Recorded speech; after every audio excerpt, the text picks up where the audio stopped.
What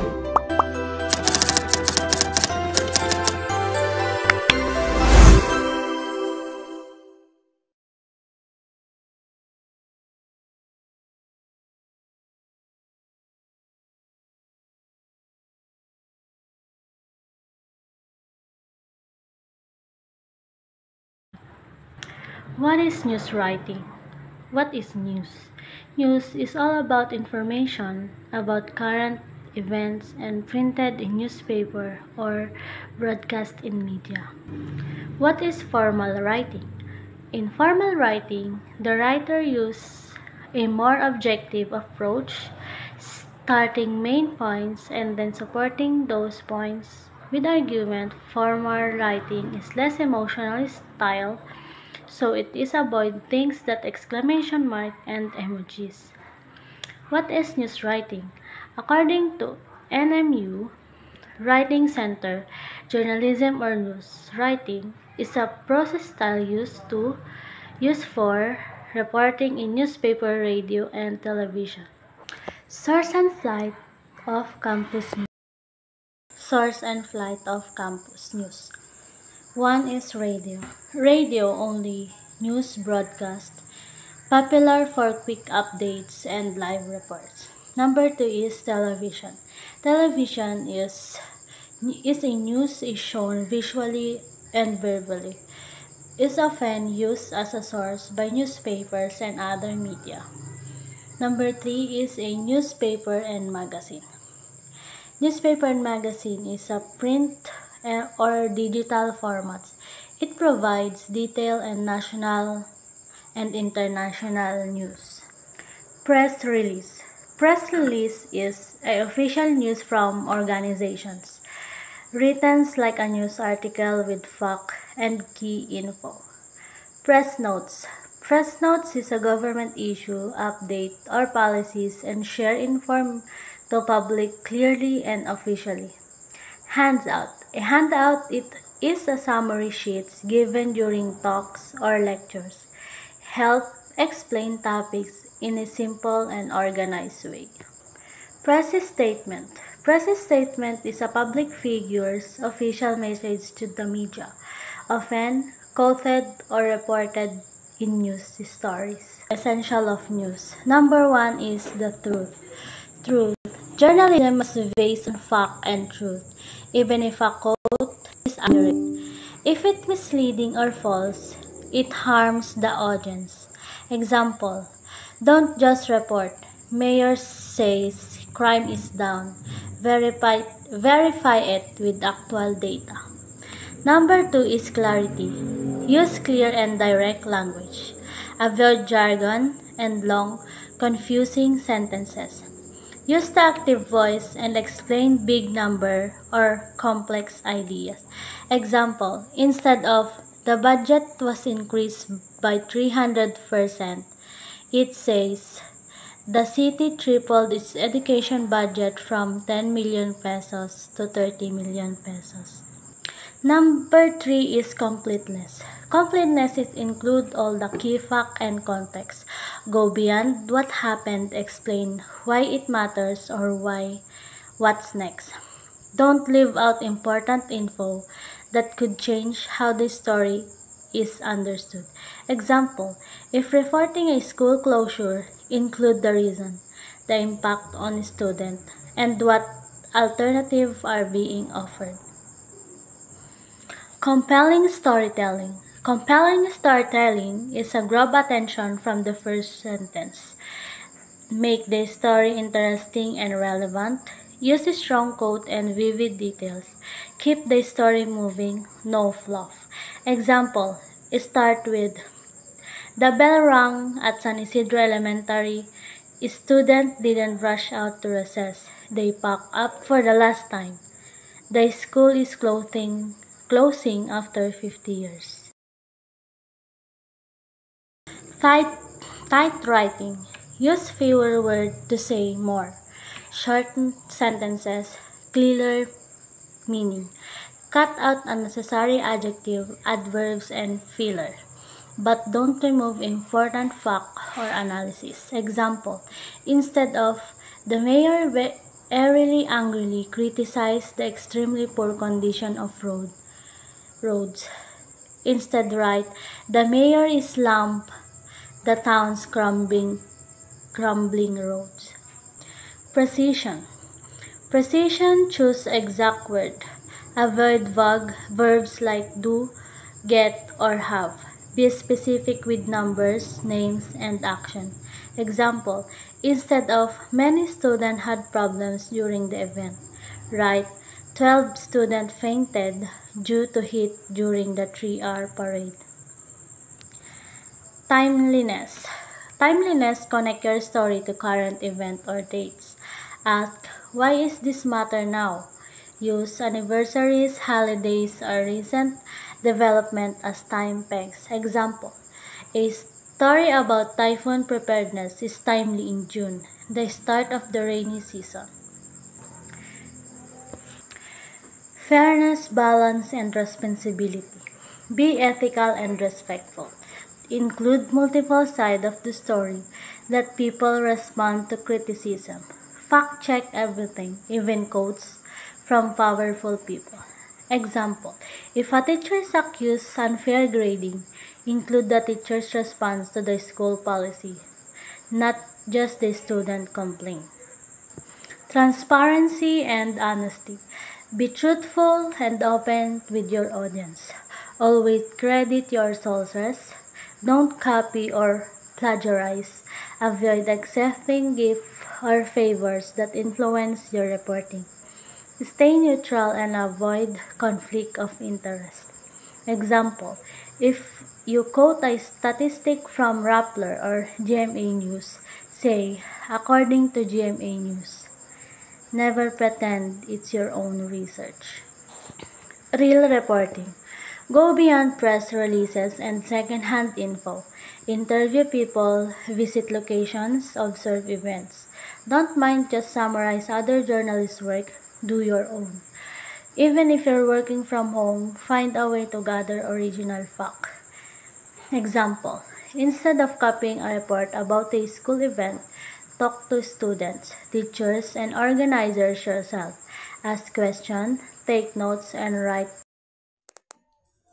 Elements of news: immediacy, newness, recency, freshness. News that is being given to the public as soon as it happens is more valuable than those disclosed after a long time.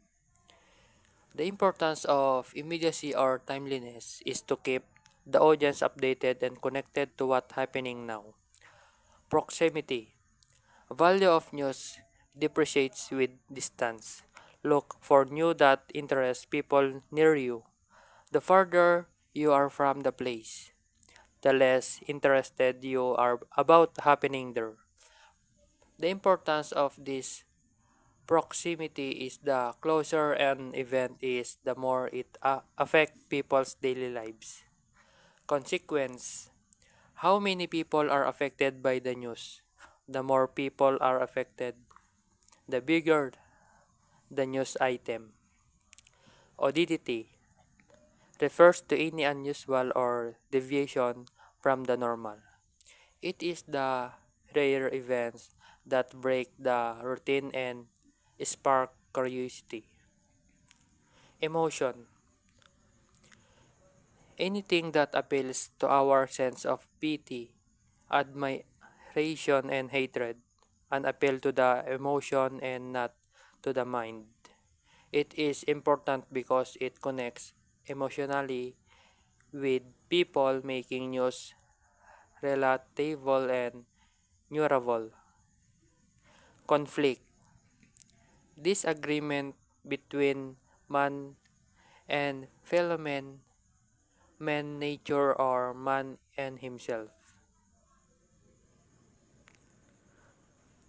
Prominence: this attract more attention than the ordinary. This can be person, places, or object. And the next is the drama. Certain event that the discussion of which make reader go and on. Progress: scientific progress, inventions make life better. Progress is the most important phenomenon in the press. Number 10 is names. It involves newsworthy people. And next, number N is statistics. Significant numbers like result of sweepstakes, peso dollar equivalents and the like. And 12, change and development. Any progress like putting up new school, building, road, bridge and the like could be news items. Principles of journalism applicable to news. Journalism's first obligation is to tell the truth. The first loyalty is citizens. Its essence is a discipline of verification. Its practitioners must maintain an independence from those they cover. 5. It must serve as an independent monitor of power. 6. It must provide a forum for public criticism and compromise. 7. It must strive to make the significant interesting and relevant. 8. It must keep the news comprehensive and proportional. 9. Its practitioners must be allowed to exercise their personal conscience. Inverted pyramid structure in news. The inverted pyramid of news suggests that news be told in order of most interesting or important to least interesting or important. On the top is the most important information that answers the 5 W's and 1 H, the who, what, when, where, why, and how. This is the opening paragraph of the news story that gives the audience the essential fact immediately. Below of the most important information is the supporting details or the secondary. It adds explanation, quotes, statistics, or background information. Is still important but not as urgent as the lead.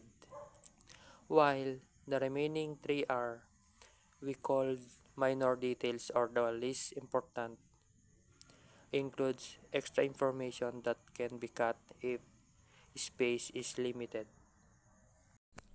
Type of news. According to chronology or sequence is spot news. As the term suggests, this is a new story that gather information as it is broadcast at the same time. Ito yung context of journalism, and context creation refers to breaking news or timely update on current event. Coverage news. Many interchange spot news and coverage news. Through both of them are good avenues for first-hand information. The difference between the two is that coverage news in the written based on the given assignment to the reporters or news writer. Coverage refers to the reporting and dissemination of information about particular event, issue, or topic through various media. Advanced news.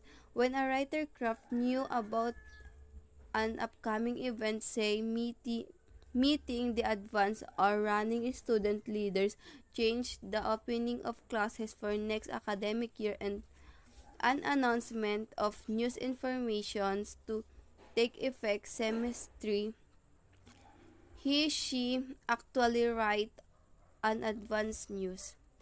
Refers to news story of reporters that provide in-depth analysis, context, and insight. Follow-up news. While advanced news is predicate following news, look into the upshot to an event or situation. According to Range and Rich, A. Local news is the event happened within the locality of the reader. Local news refers to news coverage that focuses on event, issue, and stories. Foreign news. the event take place outside of the country. Foreign news is involved presenting international news in a way that resonates with readers on the personal level. National news. Countrywide news is called national news.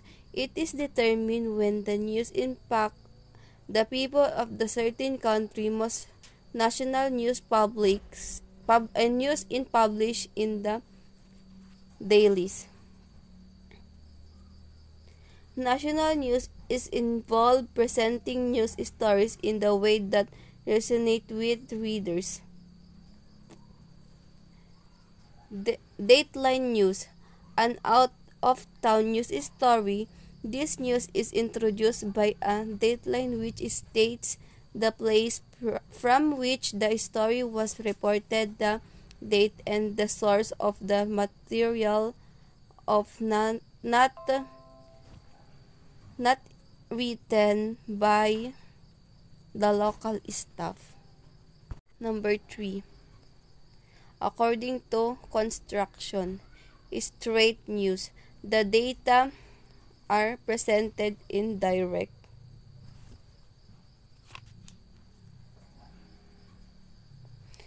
Straight news, also known as hard news, refers to factual reporting of current event.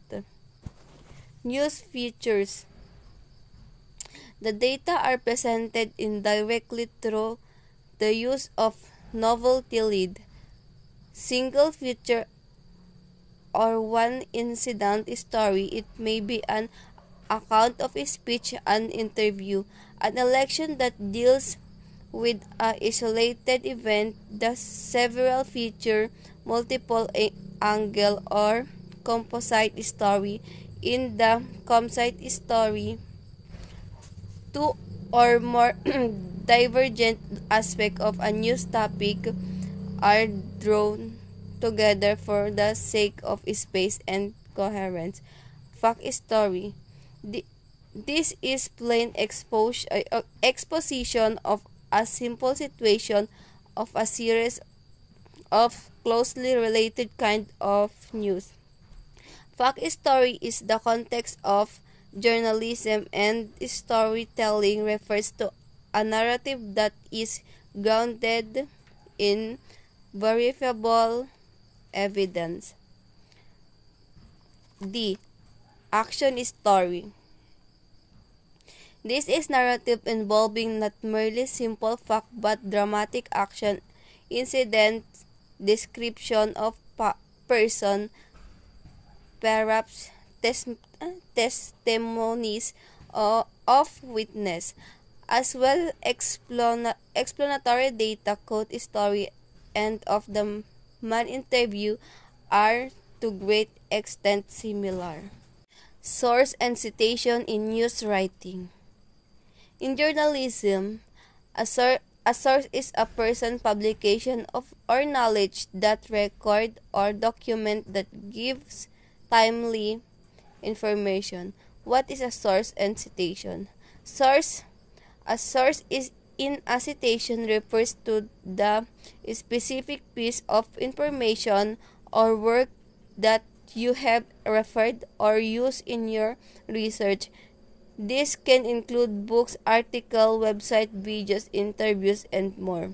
Citation is a reference to a source of information used in research, writing, or speaking. It is a way to give credit to the original author or creator of a piece of work, such as a book, article, or website, and to acknowledge the source. Source of campus news writing. Office department and library, school calendar, invitation and memos, different club and organization, sports team, student and teacher community. The lead is the first paragraph of the news story. Straight news. It tells tells that most important fact of the story features, article or news features. It could be a word, a phrase, a sentence, or a paragraph that attract the sustain the reader's interest, lead in a new story, particularly in straight news, need not to belong. As a popular adage about it says, a lead should be like a miniskirt, short enough to be attractive, but long enough to cover the essential. Lead The lead is in journalism in storytelling. A lead is the opening sentence or paragraph that grab the reader's attention. Kinds of lead. Number 1. Conventional or summary lead. This kind of lead used in straight news answer right away all or any of the 5 Ws and or the H. It may be the one of the following. Who lead? Used when the person involved is more prominent than what happened to him. What lead? Used when the event of what took place is more important than the person involved in the story. Where lead? This one is for when the location is unique or very important and there is no prominent person involved. For example, a story about a new archaeological discovery in remote cave would use a where. Next, when lead. This is rarely used because readers assume news in timely. However, it's very useful when the story focuses on a deadline, a holiday, or an important date. Next is why, used when the reason is more prominent or unique than what happened. Use this when the reason behind an event is more prominent or unique than the event itself. For example, a story explaining why a new law was passed might use a why. Next, how. Use when the manner, mode, means, or method of achieving the story is the unnatural way. This is used when the manner, mode, or method of how something happened is unique or unnatural. This is often used in stories about investigation or complex processes. The second kind of lead is the grammatical beginning lead. These leads are named based on the part of speech or phrase they start with. Here are a few examples. Number 1. Prepositional phrase lead. The phrase is introduced by a preposition. This lead begins with a prepositional phrase, which is a group of words starting with a preposition like on, in, or at. For example, in the heart of the city, a new park opened yesterday. Next, infinitive phrase lead. It begins with the sign of the infinitive to plus the main verb. This lead starts with an infinitive phrase. An infinitive is the base form of verb preceded by the word to. An example would be to raise money for a new library, students will hold a bake sale. Next, participial phrase lead. It is introduced by the present or past participle form of verb. This lead begins with a participial phrase, which is a group of words that acts as an adjective and is introduced by verb ending in ing or ed. For example, running quickly from the scene, the suspect escaped. Next, gerundial phrase lead. A phrase It is introduced by a gerund, a verbal noun ending in ing.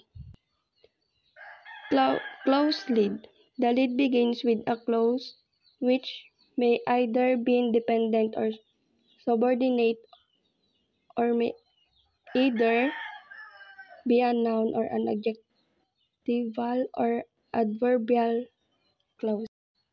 Next is novelty lid. These lids are more creative and are used to add a unique flair to a story. They often used for feature stories or human interest pieces.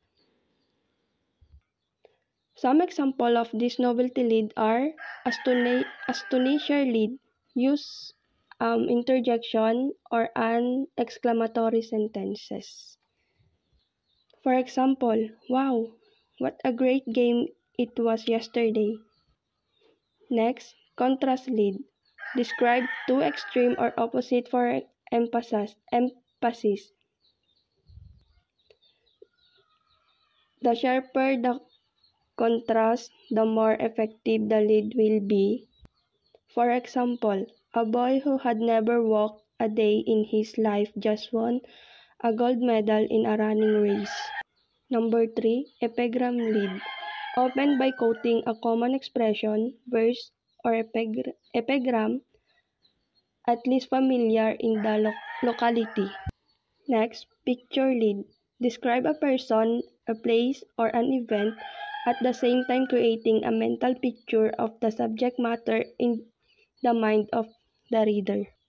This lead describes a person, place, or event in a way that creates a clear mental image for the reader. It helps them visualize the subject matter right from the start. Next, background lead. Similar to the picture lead except that it describes the setting which may be more prominent than the characters and the event.